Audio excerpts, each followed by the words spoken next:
Hi friends, Nalgonda జిల్లా నాంపల్లి మండలం శర్లగూడెం project work చాలా స్పీడ్గా నడుస్తుంది. మా విలేజ్ దగ్గరలో ఉంది. దాదాపు కట్ట వర్క్ మొత్తం అయిపోయింది.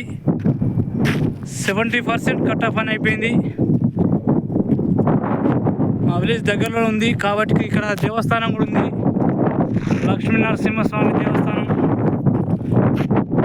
దేవుని దగ్గరికి వచ్చిన ఇవాళ కట్ట పనులు అన్నీ అయిపోయినాయి.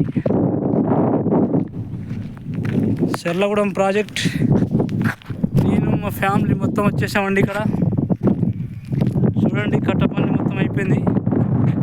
ఈ గుట్టకు దేవుడి స్థానం ఉన్నటువంటి గుట్ట దాదాపు పైన 180 ఫీట్ల రోడ్డు లెక్క కట్ట పైన ఉంది.